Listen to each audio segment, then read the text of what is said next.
मैं अनुराग Verma Indian arts academy के YouTube channel में आपका स्वागत करता हूं। आज हम बनारस कविता का पार्ट 2 वीडियो लेकर आया हूं। कल हमने बात कर रहा था कि धीरे धीरे होने से बनारस में क्या होता है ना। जो मैंने बताया था कि इसको यह विशेषता क्या होती है, जो मैं नेक्स्ट वीडियो में बताऊंगा। तो चलिए हम लोग देखते हैं कि धीरे धीरे होने से क्या होता है। तो सबसे पहले आप अपने ऊपर इसकी तुलना कर सकते हैं कि कोई भी कार्य अगर हम धीरे धीरे करते हैं तो वह कुछ भी बिगड़ता नहीं है, न टूटता है न फूटता है। जैसे अगर शीशे को हम धीरे धीरे एक स्थान से दूसरे स्थान ले जा रहे हैं तो वह टूटेगा नहीं, लेकिन वही जल्दीबाजी में उसको हम ले जाएंगे तो हो सकता है टूट जाए। इसी तरह वहां के हर कार्य धीरे धीरे होता था। जैसे कवि ने बताया था कि धूल धीरे धीरे उड़ते हैं, लोग धीरे धीरे चलते हैं, शाम धीरे धीरे होता है ना। इस प्रकार धीरे धीरे होने से कोई भी वस्तु की बर्बादी नहीं होती थी, है ना। चलिए आगे हम लोग नेक्स्ट कविता पे बात करते हैं। यहां धीरे धीरे होना, धीरे धीरे होना, धीरे धीरे होने की सामूहिक लय।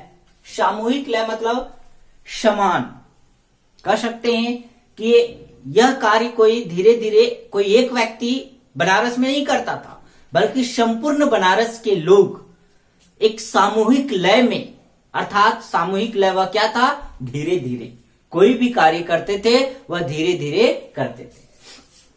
यह धीरे धीरे होना, धीरे धीरे होने की सामूहिक लय दृढ़ता से बांधे है समूचे शहर को। अर्थात वहां कोई भी कार्य धीरे धीरे होता था और वह कार्य कोई एक व्यक्ति नहीं बल्कि सामूहिक बनारस के जितने भी व्यक्ति थे सभी यह कार्य धीरे धीरे करते थे। कोई भी कार्य बनारस के लोग धीरे धीरे करते थे। यह समूचे शहर एक दृढ़ता मतलब एकजुटता में समूचे शहर को बांधे हुए था। इस तरह से कुछ भी गिरता नहीं है। कल मैंने बताया कि धीरे धीरे होने से लाभ क्या है, तो कुछ भी गिरता नहीं था, हिलता नहीं है, कुछ भी हिलता नहीं है। जैसे ये ब्लैक बोर्ड हिल रहा है, वह अगर धीरे धीरे हम इस पर कार्य करेंगे तो यह हिलेगा नहीं, ठीक है। ब्लैक बोर्ड नहीं है, व्हाइट बोर्ड है, ठीक है। कुछ भी गिरता नहीं है, किससे, धीरे धीरे कार्य करने से। हिलता नहीं है कुछ भी, अगर हम धीरे धीरे कार्य करेंगे तो कोई भी वस्तु हिलेगा नहीं, कि जो चीज जहां थी वहीं पर रखी है। अर्थात कहने का मतलब है कि बनारस में आप कोई भी वस्तु जिस स्थान पर रख देंगे वह उसी स्थान पर रहेगा, वह इधर उधर कहीं भी नहीं होगा। अर्थात कहने का मतलब है कि वहां चोर लुटेरे ये सब नहीं पाए जाते हैं। आज हम अगर रास्ते में 500 का एक नोट रख दे तो कोई भी उठाकर चल जाएगा, लेकिन बनारस में ऐसा नहीं होता है। आप जहां रख देंगे सैकड़ों वर्ष बाद जाएंगे, भले वो आंधी तूफान से उड़ जाए, बात की बात है। लेकिन अगर आज उस वस्तु को बनारस में जहां भी रखेंगे वह पुनः उसी स्थान पर आपको नेक्स्ट डे भी मिलेगा, वह कोई भी व्यक्ति उसको उठाता नहीं है। वही कहने का मतलब कवि का था कि वहीं पर रखी है गंगा, वही है मतलब जो चीज जहां पर रखी रहती है उसी स्थान पर रखी रहती है, उसे कोई भी इधर उधर नहीं करता है। आगे कवि कहते हैं गंगा भी तो आज वही है, कि गंगा बनारस से हट गई नहीं ना, आज उसी स्थान पर गंगा भी है। कि वहीं पर बांधी है नाव, वहीं पर बांधी है नाव सैकड़ों वर्ष मतलब कई वर्ष पूर्व वहीं पर रखी है तुलसीदास की खड़ाऊ। सैकड़ों वर्ष से गंगा नदी के किनारे एक नाव जो उस समय प्राचीन समय में बांधी हुई थी, आज भी वह उसी स्थान पर बंधा हुआ है, उसे कोई इधर उधर नहीं किया है। उसी प्रकार आगे कवि एग्जाम्पल देकर बताते हैं कि तुलसीदास का खड़ाऊ, खड़ाऊ का मतलब आप समझ रहे होंगे क्या चीज, जो पहले लकड़ी का चप्पल होता था, है ना, उसको खड़ाऊ बोला जाता है। सैकड़ों वर्ष से मतलब कई वर्षों से वही गंगा नदी के किनारे रखा हुआ है, जो आज भी वह उसी स्थान पर रखा हुआ है। तो सबसे पहले धीरे धीरे होने से विशेषता क्या था कि कोई भी वस्तु हिलता नहीं था, कोई भी वस्तु की बर्बादी नहीं होती थी, जो धीरे धीरे होने की यह विशेषता था। आगे गंगा के बारे में भी कवि बताए हैं कि बनारस में गंगा की विशेषता के बारे में बताया गया है कि गंगा नदी आज भी वही है, और आज भी आप बनारस में अगर कोई भी वस्तु जिस स्थान पर रखते हैं वो उसी स्थान पर रहता है, उसे कोई भी इधर उधर नहीं करते हैं। जैसे एग्जाम्पल देकर बताया गया था तुलसीदास की खड़ाऊ और गंगा नदी में बंधी नाव के बारे में। ठीक है, नेक्स्ट आगे देखते हैं। अब यहाँ कवि जो है बनारस में आपको प्रवेश करने के लिए बोलते हैं बिना किसी सूचना के, वह भी कब? संध्या के समय में। आप जब बनारस में जाएंगे तो आपको देखने के एक अद्भुत नजारा मिलेगा, उसी के बारे में बताया गया है। कभी साई सांझ में, साई सांझ मतलब संध्या के समय, ठीक है, बिना किसी सूचना के घुस जाओ इस शहर में। कभी आरती के आलोक में इसे अचानक देखो तो अद्भुत है इसकी बनावट। आधा जल में है, आधा मंत्र में, आधा फूल में है तो आधा शव में है, आधा नींद में है तो आधा शंख में, आधा अगर ध्यान से देखो तो आधा है आधा नहीं है। अर्थात कहने का मतलब है कि कवि कहते हैं कि अगर बनारस की आपकी विशेषता को देखना है तो बिना किसी सूचना दिए हुए आप संध्या के समय में बनारस में पहुंच जाइए। जब पहुंच जाएंगे तो आपको अद्भुत नजारा देखने को मिलेगा। क्या देखने को मिलेगा?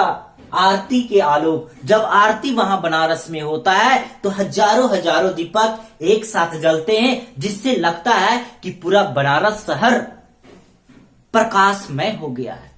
दूसरी बात, अचानक देखे होंगे, जब आप अचानक इसको देखोगे तो अद्भुत है इसकी बनावट। अर्थात आप जब अचानक देखोगे तो उस बनारस शहर आपको अद्भुत एक नजारा देखने को मिलेगा। आधा जल में कुछ लोग गंगा में स्नान करते हुए नजर आते हैं, तो आधा मंत्र में कुछ अपने मंत्र का उच्चारण करते नजर आते हैं, तो कुछ आधा फूल लिए, है ना, भगवान की आराधना करते हुए नजर आते हैं, तो आधा शव में। अर्थात कुछ लोग ऐसे नजर आएंगे जो निंद्रा में है। मंत्र शव मतलब मृत्यु होता है ना, तो आधा कुछ व्यक्ति ऐसे नजर आएंगे कि उनकी शरीर में जान है ही नहीं, फिर भी वह क्या है, उसी प्रकार डटे हुए। आधा नींद में नजर आएंगे, आधा शंख में। तो कुछ व्यक्ति शंख बजाते हुए नजर आते हैं। अगर ध्यान से देखो तो आधा है और आधा नहीं है। ऐसा नजारा आप बनारस में प्रवेश करेंगे तो आपको देखने को मिलेगा। आगे देखते हैं, जो खड़ा है कहां? बनारस में। ये आरती के संध्या के समय की बात किया जा रहा है कि जब आप प्रवेश करेंगे तो ये सब देखने को मिलेगी। और जब प्रवेश करने के बाद बताया जा रहा है कि जो है वह खड़ा है, जो व्यक्ति वहां है वह खड़ा है बिना किसी स्तंभ, स्तंभ मतलब सहारा, वह किसी की उसकी सहारा की जरूरत नहीं है, वह उसी प्रकार खड़ा है। जो नहीं है उसे थामे, जिसको ताकत नहीं है खड़ा रहने का, कहा? आरती के आलोक में संध्या के समय में, तो उसे लोग थामे हुए हैं।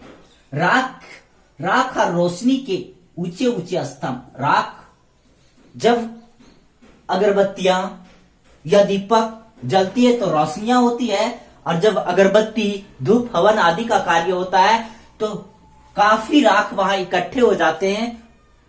ऊंचे ऊंचे स्तंभ दिखाई देते हैं। आग के स्तंभ, अगर हवन होता है तो उसमें कभी आग प्रज्वलित हो जाता है, या आप देखे होंगे तो वो ऊंचे ऊंचे एक आग के स्तंभ भी वहां दिखाई देता है।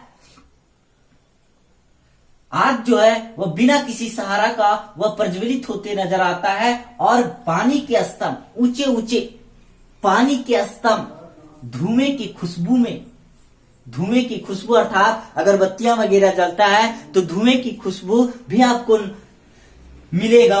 आगे आदमी के उठे हाथों के स्तंभ, आदमी के हाथ भी उठे हुए रहते हैं बिना किसी सहारा के। किसी अलछित, सूर्य को अलछित का मतलब होता है बेफिक्र, जिसका कोई भी अपना इच्छा ना हो फिर भी वह क्या कर रहा है, देता हुआ अर्घ।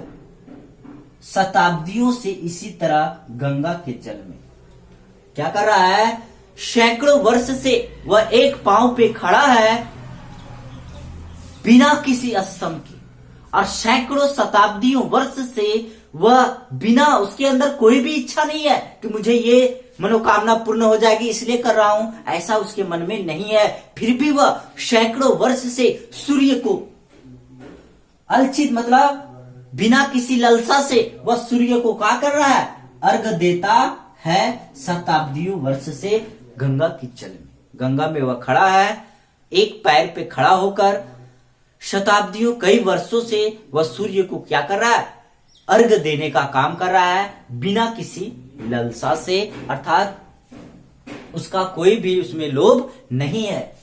अपनी एक टांग पर खड़ा है, शहर अपनी दूसरी टांग से बेफिक्र है। अर्थात इसी प्रकार संपूर्ण बनारस के लोग एक पांव पे खड़े होकर सूर्य को अर्घ देते हैं और दूसरे पांव से बेफिक्र रहते हैं, बिल्कुल बेफिक्र रहते हैं, उसमें किसी भी प्रकार का डर नहीं होता है। चलिए दोस्तों, तो इस प्रकार एक अद्भुत नजारा केदारनाथ जी द्वारा अपने प्राचीन शहर बनारस की विशेषता के बारे में बताया गया। क्या अद्भुत नजारा था जो आपको देखने को मिला इस कविता के माध्यम से, है ना। सबसे पहले हम लोग देखे बनारस में बसंत का आगमन कैसे होता है, फिर बनारस में धीरे धीरे होने से क्या होता है। तीसरी बात हम लोग देखे कि बनारस शहर में कोई भी कार्य धीरे धीरे होता है तो उससे बर्बादी नहीं होता है। चौथी बात देखे कि संपूर्ण बनारस यह एकता के सूत्र में बंधा हुआ है। ऐसा नहीं कि कोई एक व्यक्ति इस प्रकार धीरे धीरे कार्य करता है, बल्कि संपूर्ण बनारस के लोग इस प्रकार के कार्य करते हैं। नेक्स्ट हम लोग देखे कि बनारस शहर में कोई भी चोरी डकैती नहीं होता है, जो वस्तु जिस स्थान पर रखी रहती है उसी स्थान पर रखी रहती है। नेक्स्ट हम लोग देखे कि अगर आपको बनारस की विशेषता को देखना है तो कभी संध्या के समय बनारस में प्रवेश कर जाओ तो आपको एक अद्भुत नजारा मिलेगा देखने को, वह आरती का आलोक, है ना। आधा लोग नींद में नजर आएंगे, आधा सौ में नजर आएंगे, आधा शंख बजाते नजर आएंगे, तो आधा फूल लिए नजर आएंगे, तो आधा लोग नजर आएंगे और आधा लोग नहीं नजर आएंगे, दूर से जब आप देखेंगे तो। नेक्स्ट आगे बात किया गया कि जो बनारस में है रोशनी, अर्थात अगरबत्ती धूप वगैरह जलता है तो ऊंचे ऊंचे स्तंभ दिखाई देते हैं। सैकड़ों वर्ष से लोग सूर्य को अर्घ दे रहा है, लेकिन उनके मन में किसी भी प्रकार का कोई ललसा नहीं है। इस प्रकार संपूर्ण बनारस की विशेषता हम लोग देख लिए। नेक्स्ट कविता केदारनाथ द्वारा जो रचित कविता है दिशा, उसको मैं लेकर आऊंगा। यह वीडियो अच्छा लगे तो आप इसे लाइक करें, सब्सक्राइब करें, साथ ही साथ क्लास 12 में पढ़ रहे भाई बहन दोस्तों के बीच इसे शेयर करें, क्योंकि हमारे शिक्षा का उद्देश्य है हम सब मिलकर पढ़े चले, अर्थात हम भी पढ़ेंगे, आप भी पढ़िएगा और दूसरे को भी पढ़ाइए। नमस्कार दोस्तों, धन्यवाद।